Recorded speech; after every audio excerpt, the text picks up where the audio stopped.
നേരത്തെയൊക്കെ 2 മാസം 3 മാസം കൂടുമ്പോഴാണ് ആന ചവിട്ടിക്കൊന്നു, ആന കുത്തിമറിച്ചിട്ടു എന്നൊക്കെയുള്ള വാർത്തകൾ വന്യമൃഗങ്ങളുടെ ശല്യത്തെക്കുറിച്ചൊക്കെ നമ്മൾ കേട്ടിരുന്നതെങ്കിൽ ഇപ്പോൾ ഇത് പതിവ് സംഭവമായിരിക്കുകയാണ്. ഒരു മാസത്തിൽ തന്നെ പലതവണ ഇത്തരം സംഭവങ്ങൾ ഉണ്ടാകുന്നത് നമ്മുടെ മുന്നിൽ നമ്മൾ കാണുകയാണ്. അതും ക്രൂരമായ കൊലപാതകങ്ങളാണ് നടക്കുന്നത്. അതും ആനത്താരയിലല്ല, ആന പുറത്തേക്ക് ഇറങ്ങി വന്ന് നടന്നു പോകുന്ന വഴിയിൽ നേരത്തെ ഒരാളെ ചവിട്ടിക്കൊല്ലുന്നു. ഇപ്പോഴിതാ വളർത്തുമൃഗത്തിന് പിന്നാലെ പോയ അമീറിനെയും കൊല്ലുന്നു.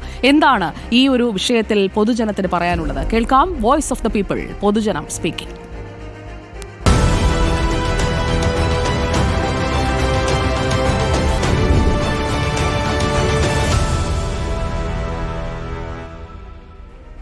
ഈ ആന വന്നപ്പോൾ ഞങ്ങളിവിടെ ഫോറസ്റ്റ് ഓഫീസിൽ പറഞ്ഞറിയിച്ച് ഈ ആനേനെ ഇവിടെ തുരത്തണം എന്ന് പറഞ്ഞാണ് ഞങ്ങളോട് പറഞ്ഞത്. ആന കാട്ടിൽ ജീവിക്കേണ്ട ആനയാണ്, കാട്ടിലാണ് വന്യമൃഗം ജീവിക്കേണ്ടത്, അതുകൊണ്ട് അവിടെ നിൽക്കുമെന്നാണ് ഫോറസ്റ്റ് ഉദ്യോഗസ്ഥർ ഞങ്ങളോട് പറഞ്ഞത്. അതിനുശേഷമാണ് നിരനിരയായിട്ട് ആനകൾ ഈ നാട്ടിലേക്ക് ഇറങ്ങാൻ തുടങ്ങിയത്. പക്ഷെ ഒന്നും കിട്ടില്ല, ഒരു സാധനമില്ല.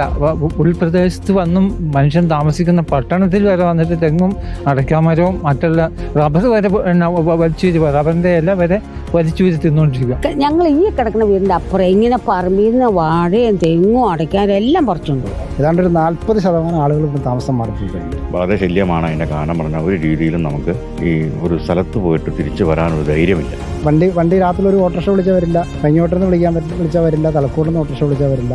രാത്രി ആളുകൾ വന്നിട്ടുണ്ടെങ്കിൽ അവിടെ പെട്ടുപോകുന്ന ഒരവസ്ഥ ഇവിടെയൊക്കെ ഉണ്ട്. തലക്കോട് മേഖലകളിൽ നിന്ന് ഒരു ഓട്ടോറിക്ഷ 6 മണിക്ക് ശേഷം വിളിച്ചാൽ അവർ വരില്ല, പൈങ്ങോട്ടിരുന്ന് ഒരു ഓട്ടോറിക്ഷ വിളിച്ചാൽ അവർ വരില്ല. ഇവിടുന്ന് ഞങ്ങൾക്ക് ഒരു ഹോസ്പിറ്റലിലേക്ക് പോകാൻ പറ്റില്ല. ഞങ്ങൾ ബൈക്കാരൊക്കെ വന്നുകൊണ്ടിരുന്ന ബസ്സിൻ്റെ പുറകിലൊക്കെയാണ് ബൈക്കാർ വന്നുകൊണ്ടിരുന്നത്. ബസ് വരുന്നവരെ അതിർത്തിയിൽ കാത്തു നിന്നിട്ട് ബസ് വരുമ്പോൾ ബസ്സിൻ്റെ പുറകെ കയറിപ്പോലും ആ രീതിയിലൊക്കെയാണ് ബൈക്ക് വന്നുകൊണ്ടിരുന്നത്. ഞാനൊക്കെ കുഞ്ഞു കൊച്ചുങ്ങളെ കൊണ്ട് പേടിച്ച് വിറച്ച് കിടന്നിട്ടുണ്ട്. പിന്നെ എങ്ങോട്ടാ പോണേന്ന് ഓർത്ത് ആ കുടില് പോലുള്ള വീട്ടിനകത്ത് കൊച്ചുങ്ങളെ വെച്ചോണ്ട് കിടക്കും. തൊട്ടപ്പുറം പെരിയാറാണ്, പെരിയാർ കടന്നാണ് ആന ഇങ്ങോട്ട് വന്നുകൊണ്ടിരിക്കുന്നത്. അപ്പോൾ ആ ഉച്ച സമയത്ത് ഈ വെള്ളം കുടിക്കാനായിട്ട് ഇനി ആന വരുമെന്നും വരുമെന്നും നമുക്ക് ഉറപ്പിക്കാൻ പറ്റില്ല. അപ്പം അന്നേരം ഇനിയും അപകടം കൂടിയാ വരുന്നത്.